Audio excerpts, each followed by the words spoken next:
Right. Okay. Good evening, everyone. Welcome to the new week. Okay. So as usual, we'll be jumping into the market, sharing with you the outlook for the week itself, and update you in terms of any opportunities that are worth noting. Okay. So quick one here. Let's take a look at the overview of the week. This week here we have a couple of high impact news coming in that is tradable. Okay. The first one over here is going to be tomorrow. Okay, where we have the Canadian CPI data, both the month-on-month data as well as the year-on-year coming in.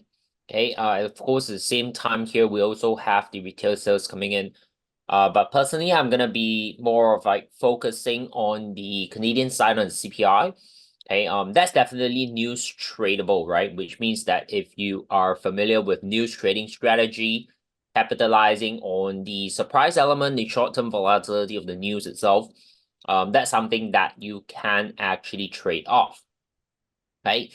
And then on Wednesday, we have the pound CPI. So that's going to be happening in the afternoon, of course. So again, it's tradable, okay, for the pound side of things. For those of you interested. And then going off into Thursday, we have a couple of euro data, of course, ECB statement here as well. The pound climate count change, which is the AKA NFP for the UK side of things. And then ending off the week on Friday, we have the Canadian retail sales.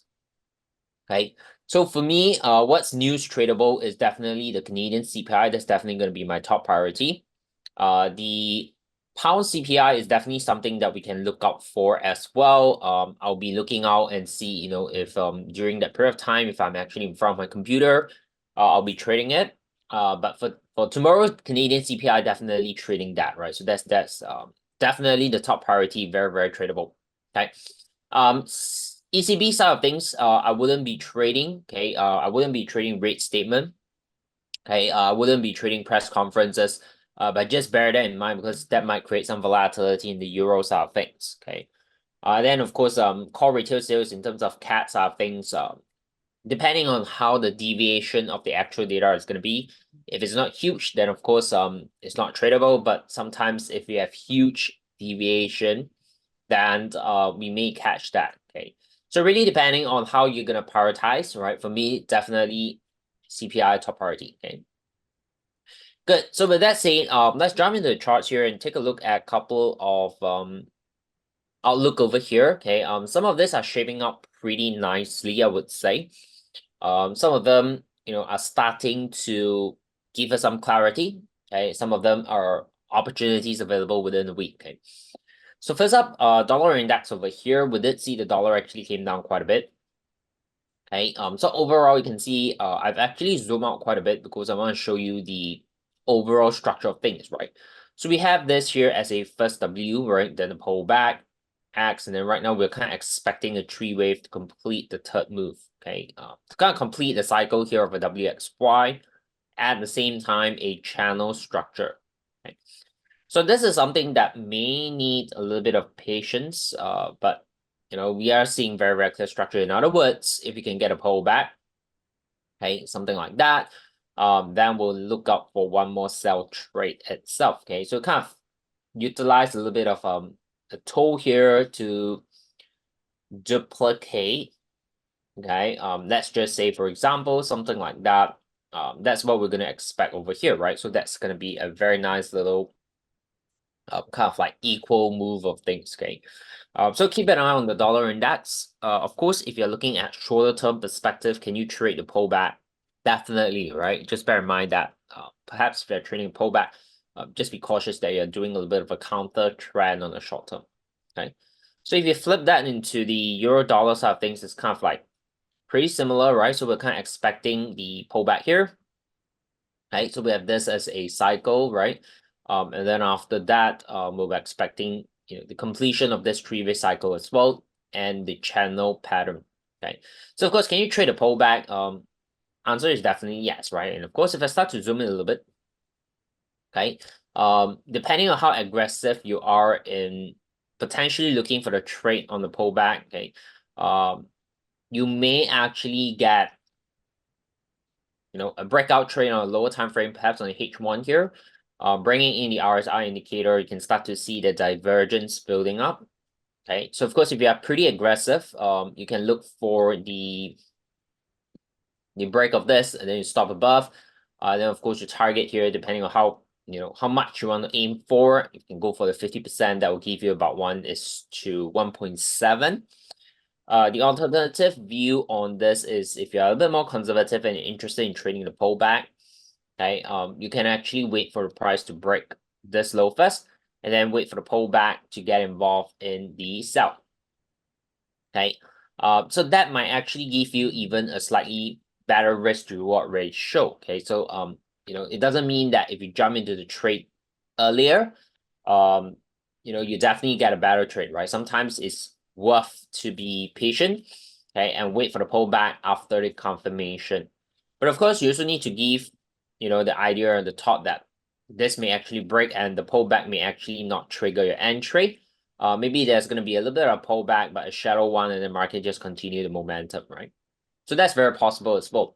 Okay, so each of the aggression, whether you are aggressive entry, conservative entry, will naturally have its pros and cons. Okay, but definitely in the short run, for those of you interested in some kind of a counter trend pullback trade, there is an opportunity building into that. Okay, if you're more of a swing style, then just wait for the pullback and then look for the buy trade to the upside. Okay, GBP USD over here, pretty similar to the euro, but of course, the lower time frame here, the structure is slightly different. This one doesn't really kind of have the crawl structure, but perhaps more of a double top-ish formation. Right? But overall, both the euro and the pound, pretty much similar. Short term here, we're looking at potential pullback. Okay, but overall trend and direction, we're both bullish. Okay, on the euro and the pound. Aussie dollar, pretty similar here. Short term, definitely looking at a pullback. Okay, but among the three, if you are interested in shorting or kind of taking the counter trend, my personal point of view is euro dollar is the clearest among the three. Euro dollar is definitely one of the better ones as well in terms of the pullback, the room that you can actually capitalize on the pullback. Euro dollar is actually more significant. Okay. So that's on that. Dollar Canadian, we're getting that pullback. Okay. So ideally we continue to see some kind of a correction, okay, towards the zone here around the 50 and 618 pullback. Then that would be a very nice little opportunity for us to look for a sell. Okay, so if I kind of zoom out here on dollar Canadian, we're looking at the channel structure, right? I think pretty straightforward here. 1, 2, 3, 1, 2, 3, 1, 2, 3. Okay. So this little consolidation and pullback phase would give us the opportunity to see if we can get one more to the downside. Okay. So this one here, I'm looking out for it as well. Okay. Of course, if today you're kind of like looking at a order flow kind of structure perspective, we do have a little bit of a supply zone here, right? Tiny bit of consolidation. The other level here is obviously the top. Okay. Of course, if you really strict about that, that's your supply zone as well. But at the same time, we have a fair value gap over here, right? Market imbalance. So some traders would take trades off the fair value gap.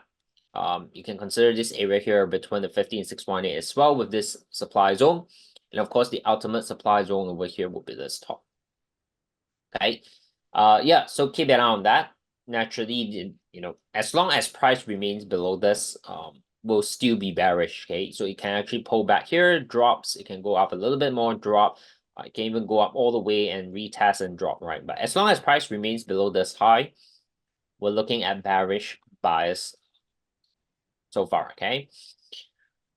The yen side of things had a massive drop last week, right? After last week, we did get this huge drop. Not only on the dollar yen, but across the yen pairs, you can see the yen kind of did a little bit of a strength, okay, last week.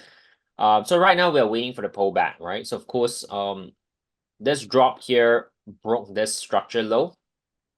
So we're definitely bearish right now, and any sort of a consolidation correction, we'll be expecting more downside. Okay.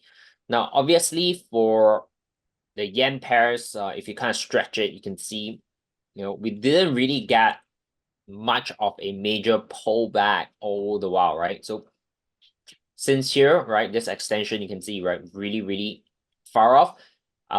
Perhaps it's time for the market to do a little bit of a consolidation, even pull back towards like 150, 149. Very possible. Okay. So can mention like since a couple of like weeks or even months back, okay, stating that I'm just basically waiting for that sign, the confirmation from the market that it wants to reverse. And then I'll be very much interested in the downside, right? So we're kind of get this as a first clue. Of course, if we can get a corrective pullback, that would be the extra layer of confirmation for us to look for the sell side of things. Okay, so this applies to the yen pairs in general. So this includes like pound yen here, okay, looking for the downside. Odd yen here, looking for the downside as well. Okay, so generally all the yen pairs are pretty much bearish at the moment. Okay, gold, I'm expecting that pullback. Okay, now so this one here, if you drop down to the lower time frame, it's not the clearest opportunity to take the pullback trade. Again, if you want to take a pullback trade, to me, I think euro dollar as of now may be the clearest of all. Gold here, my take is probably just wait for the pullback to complete itself and then you look for the buy. That will be much more of a safer trade. Okay, so again, you can see the channel structure. That's what we're expecting in general. Okay. Yeah, so that's the take on that. If you go over to silver, actually, just very quickly, you know, silver here, if I can update this very quickly, would have an opportunity that we can look for a downside, right? So the structure in silver seems to be a little bit cleaner if you would like to, okay, take it to the downside in the short run. Let me just be a little bit more precise, that area of things. Okay. Yeah, so why I'm saying silver here is because silver actually managed to break this top, okay, and then kind of reverse, right? So kind of like in an idea had a little bit of a crawlish environment. Okay, in a market structure perspective, we call that liquidity sweep. Or just a false breakout and then the market reverses. So this actually gives us a high probability of the downside. But for gold itself, it just go back.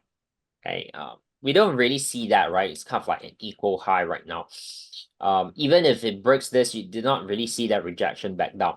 Okay, so silver seems to be a little bit weaker relative to gold, right? So in that idea here, if you're looking at a pullback trade, then silver may be a little bit better in comparison to gold, right? But nonetheless, I think both of this eventually is an upside. Okay, so gold here, that's the take. Crude oil, definitely bearish. We had a very nice little trade here on crude oil on the 4-hour time frame. For those of you who managed to catch it, okay, very, very clean trade so far. Obviously, this is where you want to shift your stops, protect and trail your targets, etc. But overall, I'm expecting actually a deeper pullback, right? Because crude oil over here has an extended move, again, ending off with a very, very crawlish structure. Very, very classic break of the previous low, kind of topish formation, break of it, retest, and then that's where we expect that to continue, right? So this is the confirmation I'm talking about, right? You have a topish environment.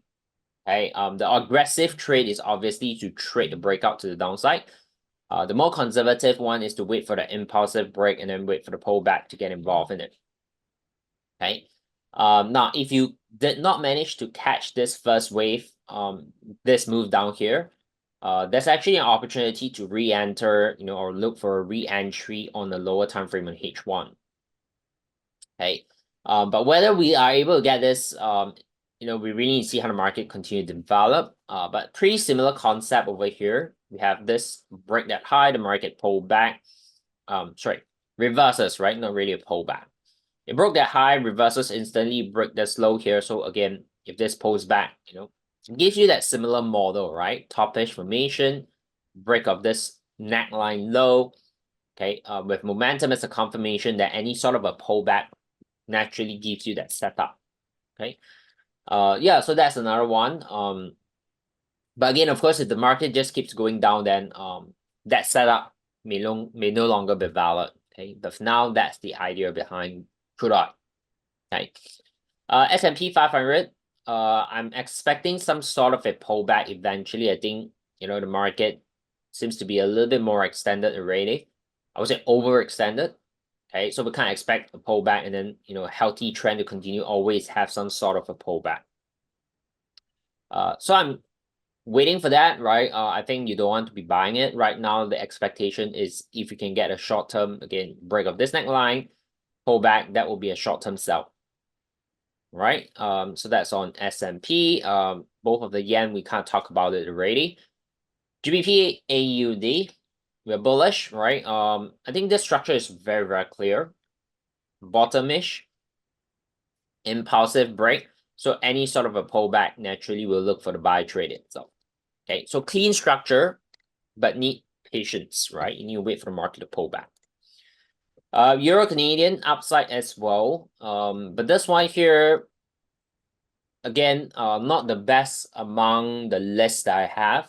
We're getting very close to the top of the channel. That's one. The other thing here, of course, if I go to a high time frame, we are eventually still consolidating, right? Whether this is a triangle structure or not. Okay. If that's going to be a triangle, then this will be an A, B, C, D, E. One more drop before the break to the upside. Okay, that's very possible as well. So there are a couple of things that may need a little bit more time and see how the market develops. But obviously, right now you don't want to be trading this, right? You don't want to be buying here. You don't want to be selling. Okay, so overall trend direction is bullish, but in terms of like setups, trade ideas, nothing much there. Okay. Bitcoin definitely bullish. I think last week we kind of started to look at it already. This is the futures chart, so we have a gap. Okay. Definitely start to look for buy opportunity, right? Any sort of pullback, I think you want to focus on the buy. If you look at this structure here, we have completed potentially that three-way. Okay, we have this impulsive move. So any sort of a pullback, naturally, I'll be bullish on this. Okay. In fact, I'm definitely looking at opportunities to get involved in it. I'm just waiting for the pullback, and then that will be the setup to get involved in BTC. All right. Okay. So that's on the side of things. Let's just take a very, very quick look at some of this indices over here. Okay, this one probably not the cleanest. We have this extension up here. Okay, I'm gonna clean up all this here. German DAX, probably nothing much you want to be focusing too much, right? Not the cleanest structure of all right now. FTSE, okay, this is definitely a consolidation. Whether this is gonna be a triangle-ish kind of structure, possibly, but even if it's gonna be a triangle, I think that would, be a bearish opportunity at the end of the day, right? Because this is an impulse late. This is a consolidation. Is actually a trend continuation pattern, right? So I think, this is FTSE, right? FTSE 100 here has an opportunity to look for a bit more downside. Okay, but of course we're not looking at like market crash or what sort of, right? We're just looking at that pullback phase. Okay, from a larger trend perspective, that pullback phase.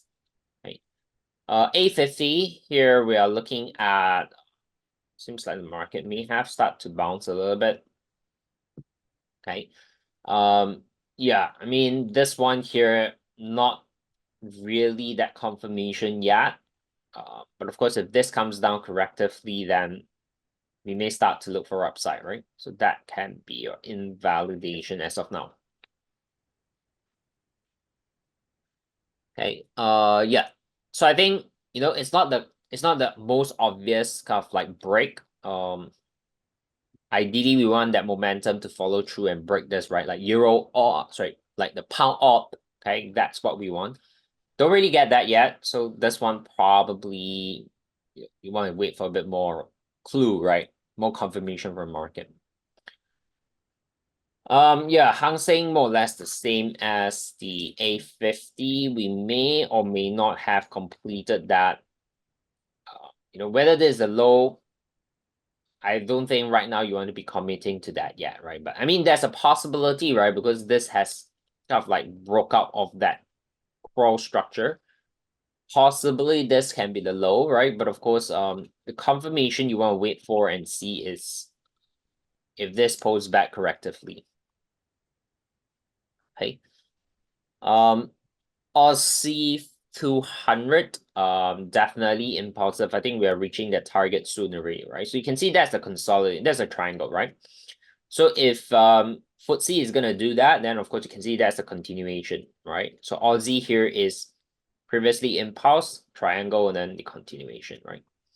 Yeah, so we're reaching the target pretty much soon. Okay, so equal late 1:1. Switzerland side of things, kind of broke out of this, so I need to update the analysis a little bit.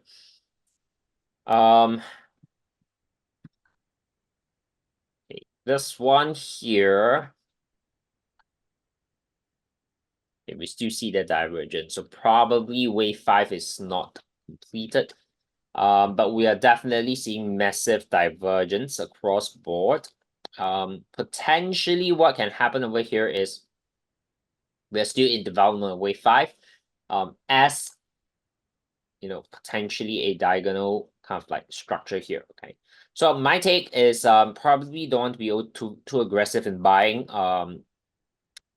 But eventually at some point in time, if this 5 wave is completed, there's a good chance we'll get a pullback, then only the upside, right?